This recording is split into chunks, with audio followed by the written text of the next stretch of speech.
কেন চাকর? ধরো কাকা এদিকে।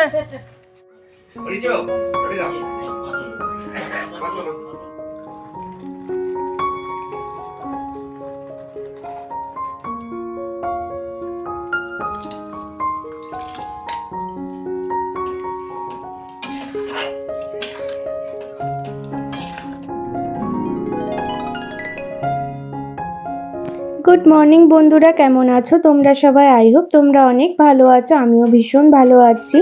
আমি খুশি আর তোমরা দেখছো খুশির লাইফস্টাইল। আর আজকে হচ্ছে সোমবার আর এই সকাল 8টার মতন বাজে। এখন থেকে তোমাদেরকে সাথে নিয়ে ভিডিওটা স্টার্ট করছি। আই হোপ তোমাদের ভালো লাগবে। তো দেখো আজকে রেডি ফেডি হয়ে এখন আমি, মাসি আর দিদি যাচ্ছি হচ্ছে পপিদের বাড়ি, মানে আমার মেজো মাসিদের বাড়ি যাচ্ছি আজকে পপির ছেলের পৈতে, তাই জন্য। তো এই যে খুব সুন্দর সেজে গুজে নিয়েছি, এবারে স্কুল থেকে মোমোকেও তুলে নিয়েছি আর ওকে দেখো স্কুল ড্রেস পরিয়েই নিয়ে চলে যাচ্ছি। দিদি সব কিছু ড্রেস নিয়ে চলে গেছে, ওখানে গিয়েই ওকে সাজাগুজু করাবে। তো দেখো পৈতে কিরকম কি নিয়ম হয় আমরা এর আগে কখনোই দেখিনি, আজকে প্রথমবার যাব এরকম পৈতের নিয়ম কাজ দেখবো কিরকম লাগে। আর এ হচ্ছে আমার বাপি দাদার বউ, মানে আমার মেজো মাসির বৌমা। আর এই যে দেখো ইনি হচ্ছে আমার দিদি, মানে হচ্ছে আমার বড় মাসির মেয়ে। সবাইকে আজকে তোমরা নতুন দেখবে। আর ওদিকে ওটা আমার হচ্ছে দাদা, মানে মেজো মাসির ছেলে। আর এই যে মুম্মুকে সাজুগুজু করাচ্ছে, মুম্মুকে একটা রাজস্থানী লেহেঙ্গা পরিয়েছে আর সাজাচার। এ হচ্ছে দেখো আমার বাপি দাদার মেয়ে। তো এই যে আমরা সবাই এখন খুবই তোড়জোড় করছি, পুরো বিয়ে বাড়ির মতনই হবে পৈতে বাড়িটা আর কি। এবার ওই জন্য হলুদ বাটছে দেখো দিদি। ডুগুর গায়ে হলুদ হবে এখন। আর বিয়েতে যা যা নিয়ম কাজ পুরো সেম হবে, শুধু বউ আসবে না, এইটুকুনি তফাৎ। আর রাজদা দেখো ধুতি গেঞ্জি পরে রেডি হয়ে গেছে, এক্ষুনি ওরা পুজোতে বসবে। আর এদিকে ব্রাহ্মণরা সবাই জোগাড় করছেন, এই যে ঘরের মধ্যেই হবে পৈতে কাজটা, ওই জন্য সব কিছু নিয়মের জোগাড় করছে। আর এই ডুগু দাঁড়িয়ে আছে ধুতি পরে, এখন সমস্ত 5জন এও মিলে এবারে নিয়ম কাজ করছে।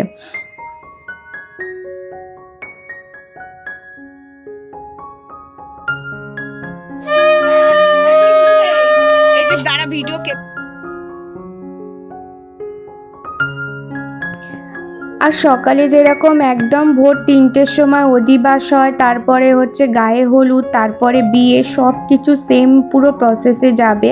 আর এটা দেখো বরণ করছে এখন আমাদের এক বৌদি। তো এই যে কুলোনিও পুরো বরণ করছে, অনেক রকমভাবেই বরণ করতে হয়। এখন প্রথমে ওর মা ওকে হলুদ লাগাচ্ছে গায়ে, তারপরে একে একে সবাই ওকে হলুদ লাগাবে। তো ভীষণ মজা হচ্ছিল আর সবার সাথে দেখা হয়েছিল, অনেক বছর বাদে অনেকের সাথে দেখা হয়েছিল। তো ভীষণ হইচই করছিলাম আর খুব আনন্দ করছিলাম। আর দেখো আমি কত সুন্দর সেজেছি, আর বেশ অনেকদিন পরেই সেজেছি, খুব ভালো লাগছিল আমার দেখতে। আর চুলে একটা খোপা করে নিয়েছিলাম যেমন তেমন করে নিজেই। তো ওটা দেখাবো তোমাদের, পিছনের খোপাটা কিছুক্ষণ পরে, যদি কেউ ক্যামেরাটা আমার ধরে দেয় তখন দেখাচ্ছি। আর এখন আমি নিজে সমস্ত ভিডিওগুলো করছি, কারণ সৌম্য আসতে পারেনি, ওর অনেক কাজ পড়ে গেছিল। আর সুশান্তদাও আসতে পারেনি, আর মামুনিও আসেনি, বলল যেদিনকে খাওয়া দাওয়া আছে সেই দিনকেই সবাই আসবে। তো এই যে পুকুর পাড়ে এসেছিলাম, ওকে স্নান করালো আর সমস্ত জল ফল ভরে নিয়ে এখন আমরা বাড়ি যাচ্ছি। আর ওকে দেখো মুখটা গামছা দিয়ে ঢেকে দিয়েছে, যাতে এবারে কারোর মুখ না দেখে। এই যে দেখো একজনের কারখানার পাশ থেকে গলি দিয়ে এই পুকুরটায় যাওয়া যায়, তাই জন্য গেছি। আর কিরকম লাগছে ব্যাকগ্রাউন্ডটা দেখতে। আর রাজদা বললো একটুখানি দাও তোমার ভিডিওটা করে দিই। তারপরে এসেছি, এসে খাওয়া দাওয়া করছি, লুচি আর আলুর দম খাচ্ছি আমি।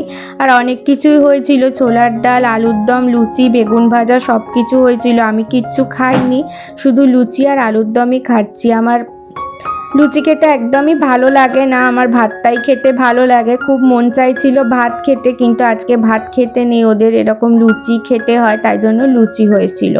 তো যাই হোক একটুখানি খেয়ে নিয়েছি, এরপরে এই যে কাজে বসে গেছে, এখন অনেকক্ষণ ধরে পুজো কাজ হবে। ডুগুকে দেখো এখন নাপিত এসে ন্যাড়া করাচ্ছে, ও পুরো ন্যাড়া হবে এখন।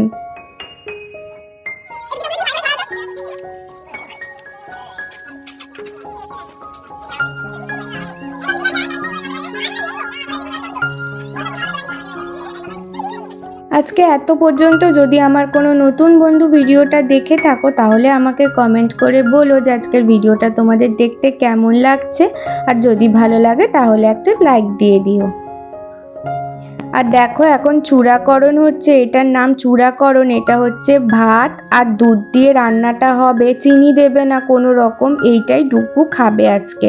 তো এই জন্য এই রান্নাটা হচ্ছে, এটার নাম হচ্ছে চূড়াকরণ। তো এই যে ব্রাহ্মণ মশাইরাই রান্না বান্না করছে এটা। আর এবারে হচ্ছে ডুগুকে সবাই প্রণাম করছে, কারণ উনি মানে ডুগু হচ্ছে এখন ঠাকুর রূপে বসবাস করছে, তাই জন্য সবাই পা ধরে প্রণাম করছে আর ডুগু আশীর্বাদ করছে।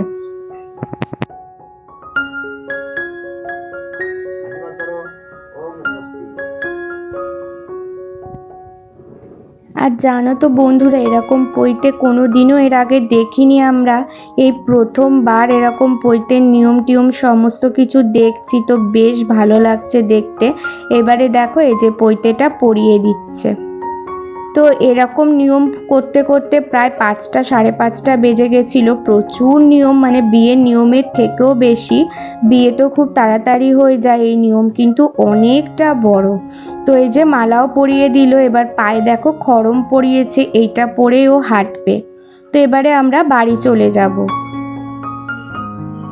তো দেখো এবারে আমরা বাড়ি চলে এসেছি, আর আস্তে আস্তে 6:30 বেজে গেছিল।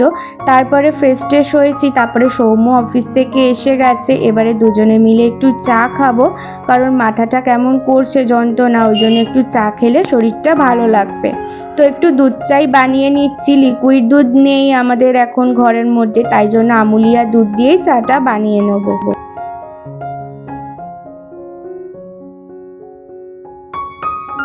আর এত গরম পড়ে গেছে, মানে ফ্যান ছাড়া সত্যি এখন থাকাই যাচ্ছে না, অতিরিক্ত গরম এখনই পড়ে গেছে, তাহলে বলো যখন জ্যৈষ্ঠ মাসে কি হবে তাহলে। তো এই যে ঘরে এসে মুখ হাত পা ধুয়েছি, আর নাইটিটা পরলে কতটা বেশি ফ্রেশ লাগে, মানে নাইটির মতন আরাম যেন কোনো জামা কাপড়েই থাকে না। তো এরকম মনে হচ্ছিল যে ওখানে গিয়ে এত গরম লাগছিল, শরীরটা খারাপ লাগছিল, একটু নাইটি পরলেই মনে হচ্ছিল ভালো হতো। তো যাই হোক, ঘরে এসে এই মুখ হাত পা ধুয়ে ভালো মতন ফ্রেশ হয়ে গেছে, এবার নাইটি পরে কাজে লেগে গেছি। তো এই যে চা করে নিয়েছি, এখন দুজনে মিলে আমরা চা খেয়ে নেব। তারপরে রাত্রিরের জন্য আজকে একটু ভাত বানাবো, যে সকাল থেকে ভাত খাইনি বলে মনে হচ্ছে কতদিন যেন ভাত খাইনি। তো একটু ভাত খাবো। চালটা আমি কি করেছিলাম, ভিজিয়ে রেখেছিলাম চা খেতে খেতে, তাহলে মানে ভাতটা খুব তাড়াতাড়ি হয়ে যাবে। তো জলটা গরম হতেই চালটা দিয়ে দিলাম, এবারে ভাতটা বানিয়ে নেব। তারপরে আমি একটু সোয়াবিন রান্না করব, রাত্রিরে ভাবছিলাম কি খাবো, তো ওই জন্য ভাবলাম সোয়াবিন রান্না করি আর ভাত করি, তাহলে দুজনের হয়ে যাবে। আর আজকে যেহেতু সোমবার, তাই জন্য নিরামিষ খাবার, তাই জন্যই আজকে সোয়াবিনটা রান্না করব। তো ভাত ওদিকে হচ্ছে, এদিকে আমি আলু টালু কেটে জোগাড়টা করে নিচ্ছি, আর ভাতেরও ফ্যান পড়ছিল। তো মশলাও করে নেব, একটু আদা বাটাও করে নেব।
তো সব জোগাড় করে নিয়েছি, এবারে আমি গরম জল বসিয়ে নিচ্ছি। আর এই যে নিউট্রেলা যে সোয়া চাংস যে সোয়াবিনটা আছে, এত ভালো খেতে আর খুব টেস্ট হয় খেতে। তো এই যে 2 প্যাকেট নিয়ে এসেছিলাম আসার সময়তে, 10 টাকা দামের 2 প্যাকেট। তো ওইটাই সেদ্ধ করে নিয়েছিলাম নুন দিয়ে। তারপরে এই লোহার কড়াইয়ের মধ্যে নুন ফেলে প্রথমে আলুটা একটু ভেজে নেব, তারপরে সোয়াবিনটা ভেজে নেব, তারপরে মানে সিলভারের কড়াইয়ের মধ্যে সমস্ত রান্নাটা পুরো করব। তো লোহার কড়াইয়ের মধ্যে পুরো রান্নাটা করি না, কারণ হচ্ছে কালো হয়ে যায় রান্নাটা অনেকটা, আর খেতেও কেমন একটা লোহা লোহা গন্ধ লাগে, তাই জন্য আমরা লোহার কড়াইতে পুরো রান্না কখনোই করি না। তো ভাজাভুজিগুলোই লোহার কড়াইতে করি, আর খুব তাড়াতাড়ি রান্নাটা হয়ে যায় ভাজাগুলো, আর লেগেও যায় না সেই কারণে। তো এই যে নুন দিয়ে হচ্ছে আলুটা ভেজে নেব, সামান্য হলুদ দিলাম, হলুদ গুঁড়ো দিয়ে হচ্ছে ভেজে নেব। ভাজা ভাজা হয়ে গেছে দেখো, এবারে আলুগুলো একে একে তুলে নিচ্ছি, দিয়ে হচ্ছে ওই তেলে এবার সয়াবিনটাও ভেজে নেব।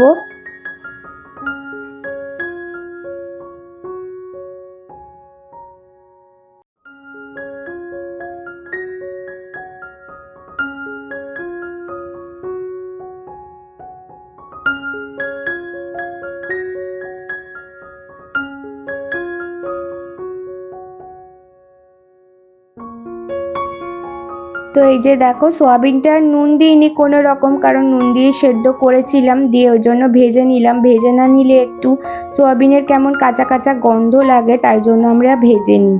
তো এবারে আদা বাটা দিয়ে দিলাম তেলের মধ্যে, দিয়ে হচ্ছে নাড়াচাড়া করব, আর একটুখানি টমেটো কুচিও দিয়ে দেবো কেটে।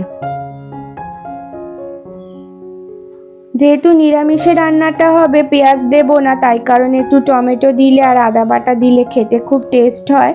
তো দেখো, আমি তো এরমভাবে সয়াবিনটা রান্না করি, তোমরা কে কীরকমভাবে রান্না করো আমাকে কমেন্ট করে বলো। আর এই যে দেখো, কিছু কাঁচা লঙ্কাও কেটে দিয়ে দিয়েছি যাতে একটু ঝাল ঝাল হয়।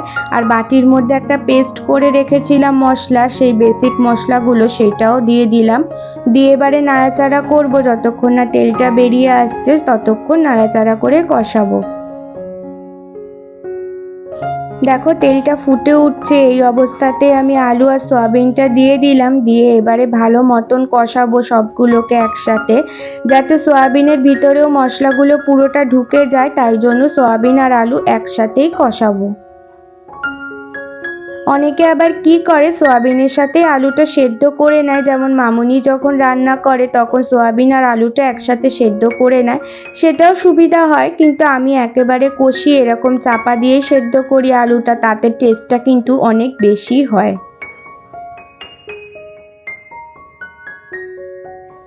অনেকক্ষণ ধরে কিন্তু আমি কষিয়েছি, এবার কষানো হয়ে গেছে, দিয়ে আমি অল্প অল্প করে জল দিয়ে নাড়াচাড়া করব।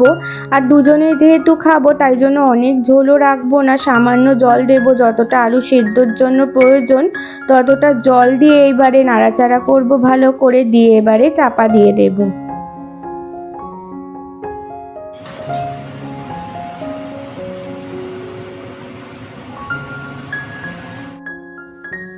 তো এই যে দেখো, আমার মোটামুটি রেডি হয়ে গেছে, এবারে একটু ম্যাগি মশলা ছড়িয়ে দিলাম, তাহলে টেস্টটা ভীষণ সুন্দর আসে। আর যদি নুন না কম আর বেশি থাকে সেটা এই অবস্থায় টেস্ট করে নিতে পারো, যদি কম থাকে তাহলে একটু নুন অ্যাড করে দিতে পারো, যেমন আমার একটু সামান্য নুনটা কম মনে হচ্ছিল, নুনটা আমি একটু অ্যাড করে দিয়েছিলাম। আর একটু সামান্য গরম মশলা দিয়েছি, দিয়ে এবারে নাড়াচাড়া করেই নামিয়ে নেব। আর কিচ্ছু গ্যাসে বেশিক্ষণ রাখবো না, না হলে তিতো হয়ে যাবে।